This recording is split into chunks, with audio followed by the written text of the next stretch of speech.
We are back in. What up, party people? Heyo! This is probably the last of our tutorial for Hearts of Iron until we Aw. actually aw, start playing the game, believe it or not. Yeah. So, we're still here in the Suez, right? You're still with me? Yep. So let's ignore our army, and let's go over and Alexandria. There is a fleet. You see it? The Mediterranean and the first submarine Yeah. flotilla. So if you click it, it should select both of them for you. So you Yep. can see the Mediterranean fleet and the submarine fleet. Let's just select... Oh man, that Mediterranean fleet has a carrier. Nice. So if you just click the select button, it will just select the Mediterranean fleet. Let's just select them. Okay. Mother of God. Yeah. So that's a big fleet.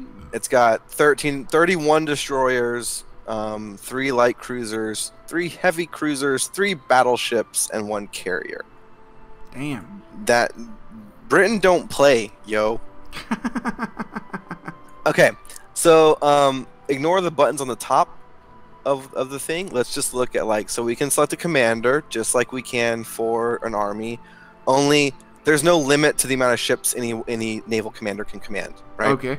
That you just pick whichever one you think it would be the best. So you might want I don't know, not him maybe. What's this guy do? James Fawns Somerville.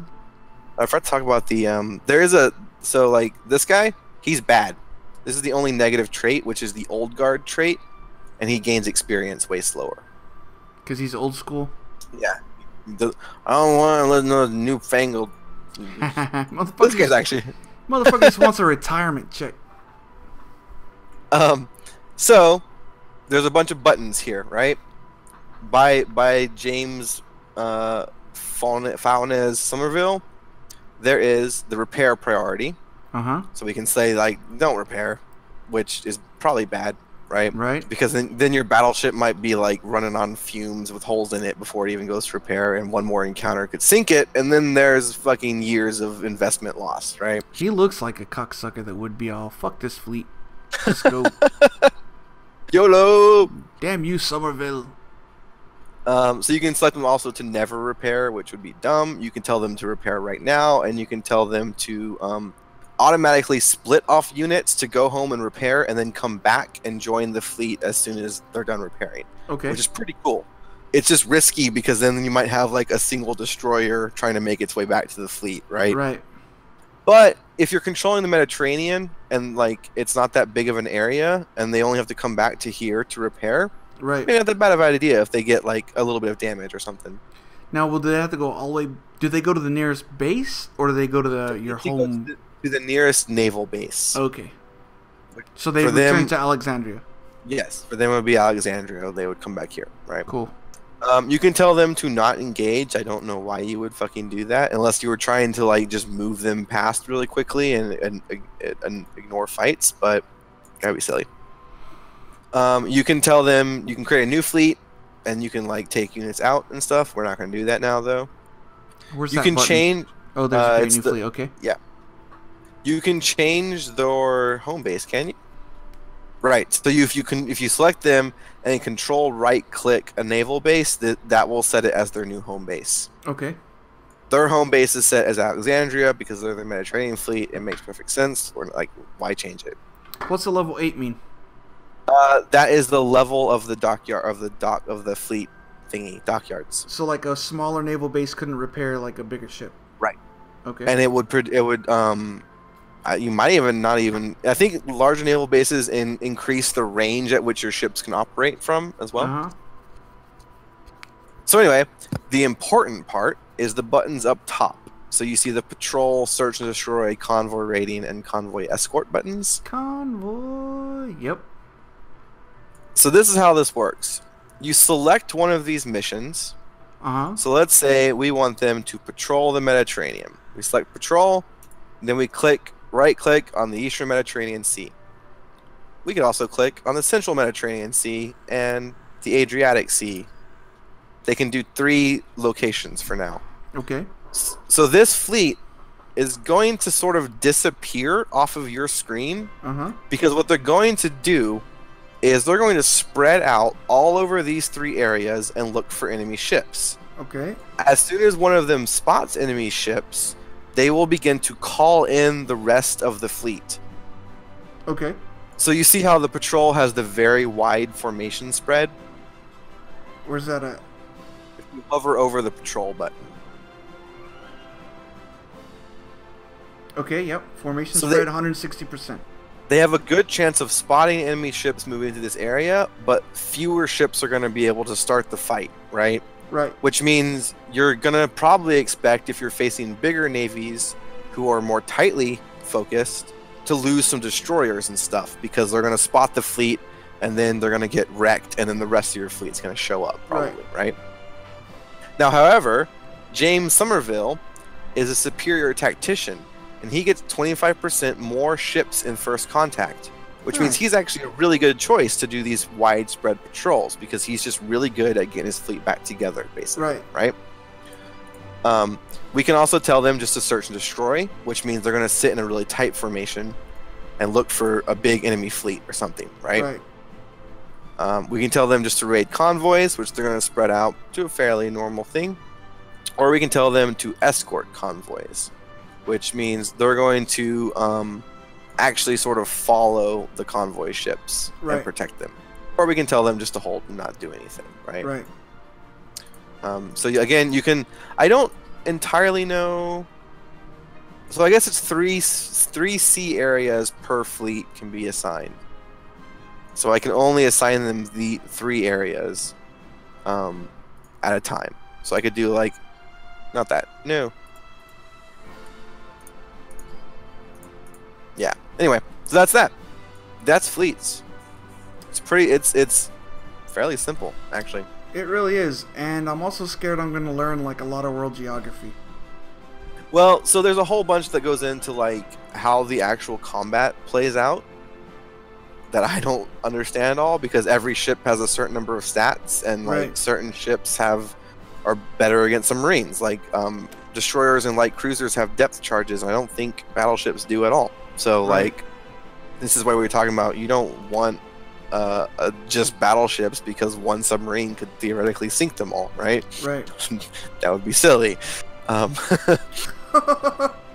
It's gonna happen to me accidentally. You also need, in order to do naval invasions with infantry, you have to control the waters that you're gonna naval invade across, basically. Because you get sunk otherwise. Yeah. So again, but it's interesting because fleets are kind of automated compared to armies. You don't ever really tell a single ship what to do. You tell them basically, you operate in this area, and here are your orders for operation. And then you'll go back and check on them, and blah, blah, blah, blah. One cool thing you can do, if you, same as we did with if you go to the construction tab with the Navy. And see those destroyers?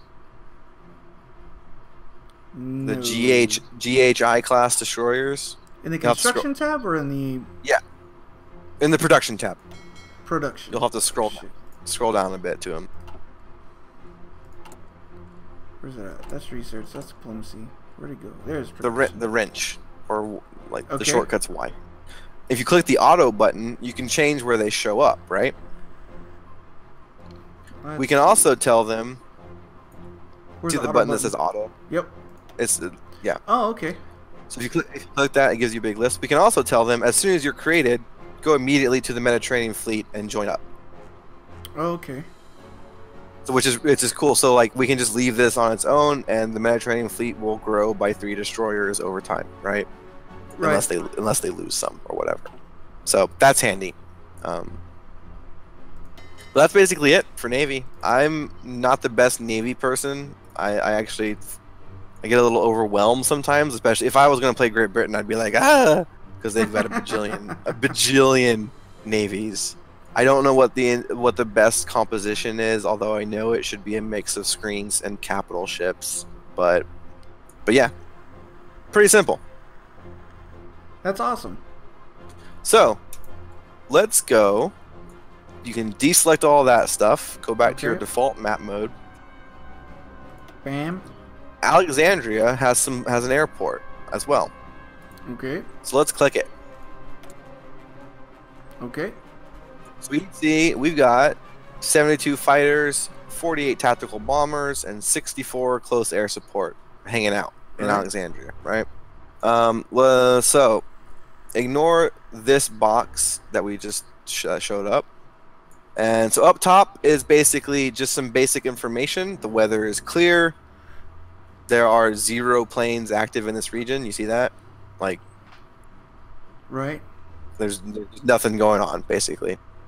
Friendly radar and enemy radar? Is that what we're looking at? Yeah.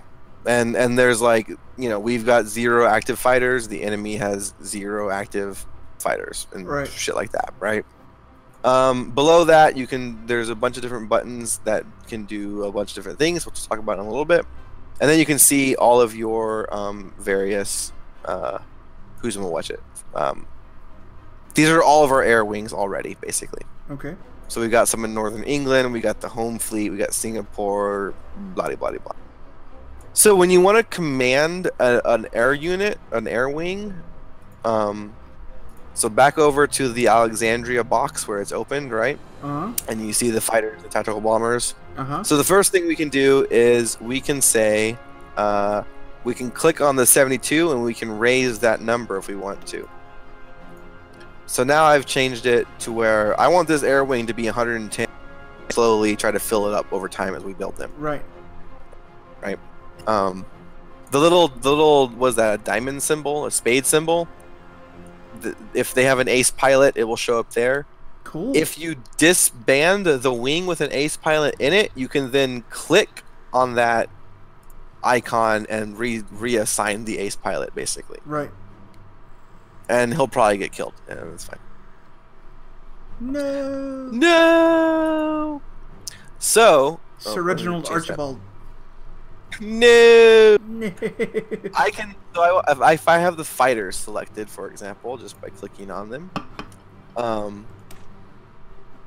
and we are in the Egypt area. Right. You'll notice that your map has changed to the air area, and they're in much bigger sort of chunks, right? Okay. So if I click on this huge empty box over here with my fighters selected, it will assign them to that area. And I'll go ahead and do that for the tactical bombers as well, and the close air support, right? Okay. Now if you look on the map, and you see the Egypt area, these planes are now assigned to cover all of the airspace in that area, which is quite a bit of airspace. In fact, it's so much airspace that our fighters are only operating at 39% efficiency because they can't cover all that space. Yeah, it's too big, they're too short range. Our tactical bombers are at 62% because they're longer range, right? They can cover more of that space. So then we got these buttons. I can tell them, so for the fighters, for example, on the left side, I can tell them never retreat or normal operations or, whatever. Right. I can tell them only work during the day, only work at night, or work, all the time, basically. Fighters can do air superiority or interception missions. And unlike fleets, I can tell them to do 2 things at once. Right. Which is cool. Tactical bombers, I could tell them just, strategic bomb, although there's no enemies in this area, so they're not going to do anything, right? So that's how you could tell them what to do. Again, you don't really command individual ones. You assign the entire wing and tell them this is what you're doing, right? I believe if I were to select, so then you have the list of things down there, right? Like all the different air reserves. So I can click on one of them and it will keep my Egypt airspace open. So I just clicked on Palestine and now I'm looking at the single wing of close air support Palestine has, and I have them selected. And just like infantry units, you can move them very simply. It makes a lot of sense. So I could assign them from Palestine to Egypt just by clicking like that. Now that's no good. They have 0. They're flying even further, right? Right. So let's not do that. I could also just click on the Alexandria airport, and now they're going to move from the Palestine airport to the Alexandria airport. And so I'll let it run for a second. Are they coming in? Now they're in, and now I can assign them. Okay. Or what I would probably do is just merge them up with the close air support we already had there, right? Right. Now we've just got a bigger wing because there's no real, unless you wanted one wing running close air support and one wing running naval strikes, there's no reason to have multiple wings, right? Right. So again, it's pretty simple. You put them in a region, you tell them something to do, right? The important things are how far away are they operating from, right? And how big of an area are they trying to cover? So it's easier in Europe because the areas are smaller, but in Egypt, it's kind of, or in Africa, like look at sub-Saharan Africa. Look how big that airspace is, or the Sahara Desert. Right. I mean, there's nothing there to do anything in, right? So I guess that's why they sort of abstracted it as just being a bigger space, basically. How do you split wings? So you click on the wing. Where's my? I want my wing button to reopen up. Oh, you click on the airfield. Sorry, not the wing. And then you click on the wing you want to split. So you've got the Alexandria thing opened up. Oh, I got Egypt open. Let's see. So click on the Alexandria airport again, and it should open up what's in that airport, right? Because remember, you can have multiple airports in a single airspace. Right. So on the left side of the screen, what we're looking at is the airspace, the Egypt airspace, right? Okay. Below that, what's being shown is every single one of our air wings anywhere, right? Right. Then we clicked on the Alexandria airport, and these are the planes that are actually in the Alexandria airport. Okay. Or airfield. So if you notice, there's another airfield down at Khartoum. So actually, here's what I'm going to do. This was a good learning thing. So I click on the close air support. I click up top. There's a button that says split the air wing in two. Shortcut is S. Boom. Right? Okay. I'm going to cancel their mission, and I'm going to tell them to move to Khartoum. So in a second here, hold on.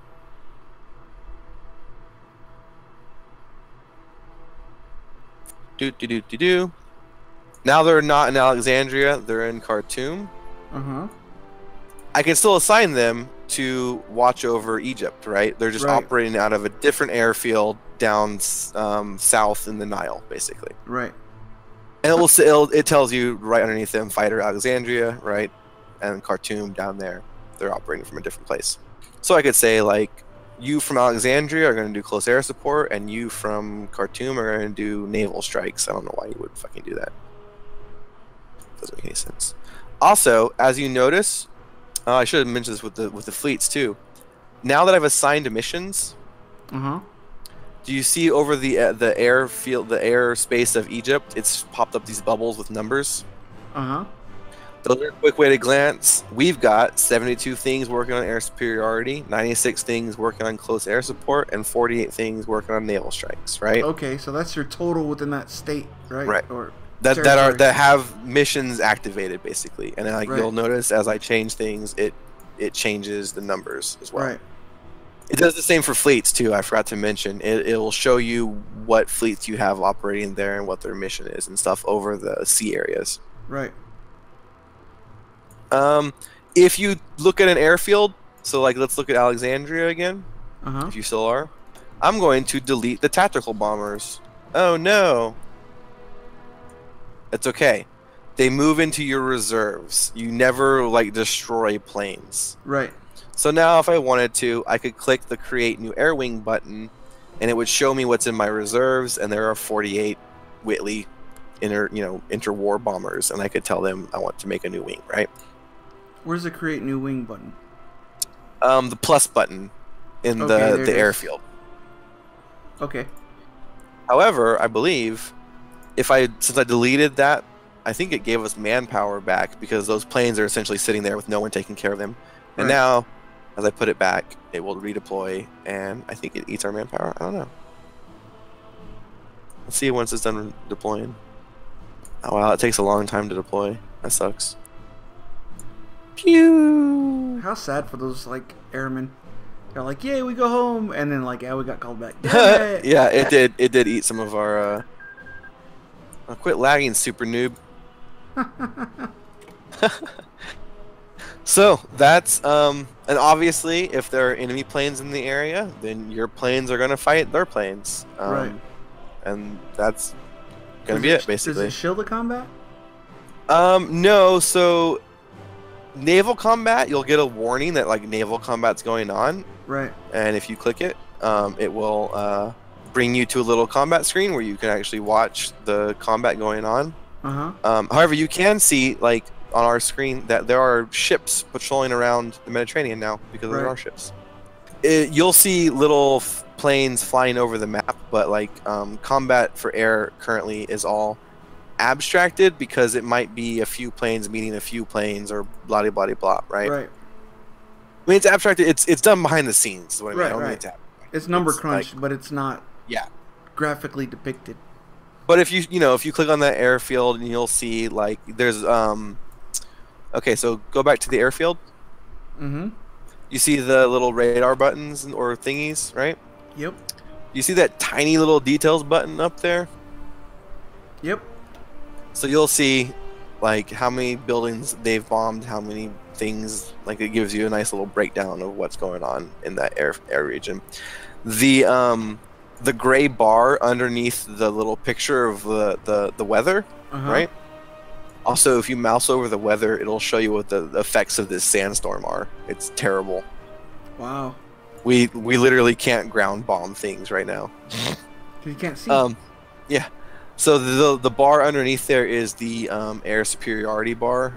We currently it doesn't matter. Like there's no air units performing any missions basically. So and you want, like, I think it takes to drop paratroopers that you have to have like 75% air superiority or you can't even drop them or something like that. So yeah, it is important. Makes sense. Also important to note, if your fighters are doing things, you want them doing both interception and air superiority almost at all times, because basically air superiority means shoot down fighters, interception means shoot down bombers. However, they will do both, but you kind of want them equally doing both, I guess is what I'm saying. There you are. Awesome. Any questions? That's Navy and who's gonna watch it? Fighters. Navy and air superiority. Holy shit. Shit's totes now crazy. You're ready. You're ready to take on the world. Dude, I'm not even a Padawan, dude. I'm all. There's a thing called the Force. You're a youngling. Seriously. Anakin will kill you. Anakin's about to bust through the door and wipe me out. What a jerk. Okay. Can you think of anything I didn't cover? I think that's the basics. I know that took like 5 hours. That's the basics of Hearts of Iron 4. That's the basics. And people have been complaining that it's dumbed down and casualized since Hearts of Iron 3. Listen, really? It's streamlined. There's a difference. Okay, I tried to like Hearts of Iron 3. I liked a lot of parts of it, but it's poorly optimized in terms of UI and information and transparency, to say the least. It looks like garbage. No offense to the designers, but man, that just looks like I would not like. I couldn't look at that and play it. It's like looking at numbers, not like looking at this like cool map of the world, right? Yeah. Like it's just like it's like the dude from the Matrix. He's like, I don't even see this anymore.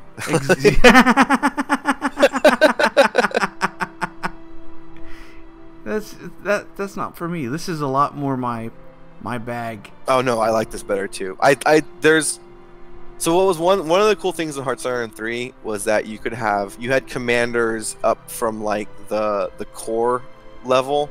I think it was core, like, or company maybe even. Like, so you had like much smaller levels of commanders that you could choose. And it was really cool to like, get your like little tiny elite company led by like the one really like super awesome dude, and like, but it also the string of command or whatever they called it, where there was just lines all over the screen showing like how ordered. It was ridiculous. Anyway, so never mind. This is not important. We're not playing Hearts of Iron 3. We're playing this game. I think I covered everything. I'm not sure, but there you go. Well, we might actually start playing soon, although we're not both going to play Britain, I don't think. So no. Yeah. Yeah. I don't know what I'd want to play. Well, we'll talk about it. I hope this stuff was helpful for everyone. I know it was Absolutely. helpful for us because he's a dummy. But and again, if there's something we missed or if I messed up on something, please yell at us and we'll. Because I'm still learning. Paradox games, you learn for a while, basically. You can yell at David, but I'm a grown ass man because I'm gonna yell right back.